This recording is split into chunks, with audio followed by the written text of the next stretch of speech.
Court will be back in session Tuesday after a federal judge refused to rule on a request by Federal Reserve Board Governor Lisa Cook Friday to temporarily bar President Trump from firing her.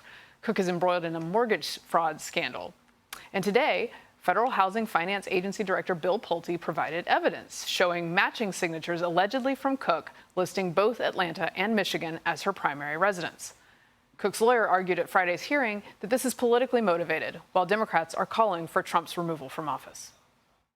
It is time to call for Article 25 of the Constitution of the United States of America to determine his unfitness, to determine that something's wrong with this president. And I would suggest that we move very aggressively to talk about the danger to this country and to our democracy. Well, it seems it's always time to call for the 25th Amendment when it comes to Trump. It wasn't during the Biden years ever. What do you make, Molly, of this? He is sort of on unprecedented ground here, Trump, when it comes to firing Cook, but there also does seem to be some meat on the bone here. Although I think you have to ask the question, we're talking about the Federal Reserve Governor, Lisa Cook. So, and what she's accused of, the question is this fraud? Is it negligence? And either way, is that an individual that you want to be in charge or high level in an institution that's very important in America and with our finances and that we all should care about.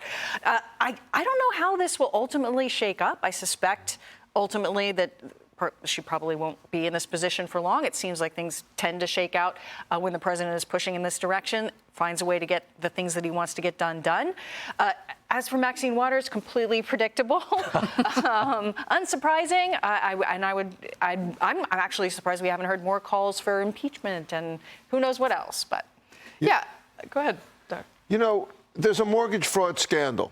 The president is within his rights, and I've been reading about this all day because I'm not an attorney. He's within his rights to remove someone from this position if they're allegedly guilty of something.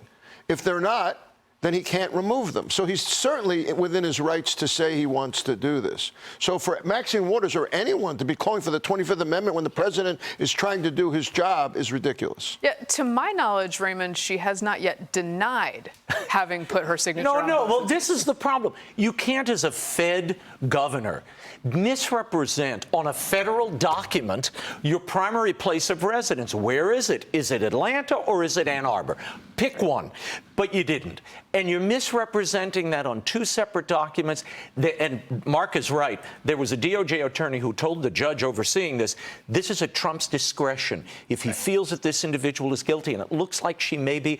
But here's the real larger problem when you pull out. Whether or not she gets removed or not, that's up to President Trump's discretion.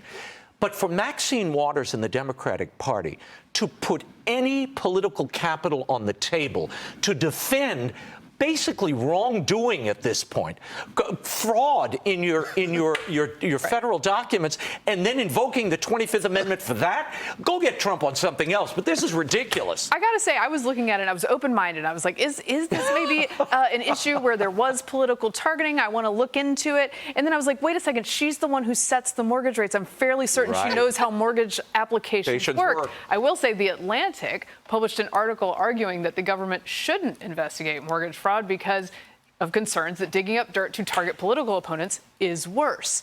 I also remember, however, that Paul Manafort was accused of mortgage fraud, and it was a very big deal back then. Why was it different? and I think that, and like you said, that happens a lot in politics. And this is an accusation that gets thrown around, but from both sides, and was arguably made when President Trump was on trial right here in New York, that was a political targeting. So it's a fair question to ask. It's a fair question to explore, but it's also a fair question to say, how did this turn out this way? How did this happen? Did mortgage fraud actually occur? And then to act on. Well, what other crimes would the Atlantic like to take off the table in politics? I mean, this is ridiculous. If it's blatant, it's obvious. It's not like estimating your wealth, which is hardly illegal. We're talking about federal documents where you are signing a mortgage agreement. That is a big deal, particularly, as you said, Mary Catherine, from a Fed governor who should know better. But also, we have California Senator Adam Schiff and New York Attorney General Letitia James are also being investigated for similar allegations of mortgage fraud. And I'm just kind of like, How many? Is this common? Well, because there was a lot of these antagonistic attacks that preceded this administration. And I think if the Democrats want to get back in power ever, they shouldn't be showing this side all the time. How about trying to work with the side that's in power? How about trying to make deals together?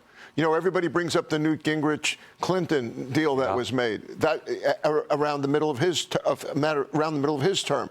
We can see more of that. We're seeing none of that. The Democrats are not trying to work with the Republicans here. Well, there's also total amnesia about what happened during the Biden administration when it came to political prosecutions, right? And is no one above the law, or is no one above the law? Which one are we doing right now? They're not ever going to be able to get past that until they acknowledge that they were hiding that the President of the United States had a problem with cognition and dementia. It's a wonder that Maxine Waters talks about the 25th Amendment when she stood there saying Joe Biden was sharp as a tack.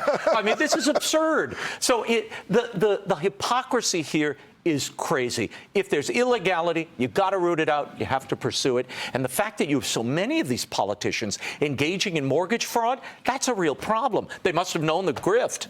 Yeah, again, much like the Biden administration, you do have to have forgotten everything that happened before now. Hey, Sean Hannity here. Hey, click here to subscribe to Fox News YouTube page and catch our hottest interviews and most compelling analysis. You will not get it anywhere else.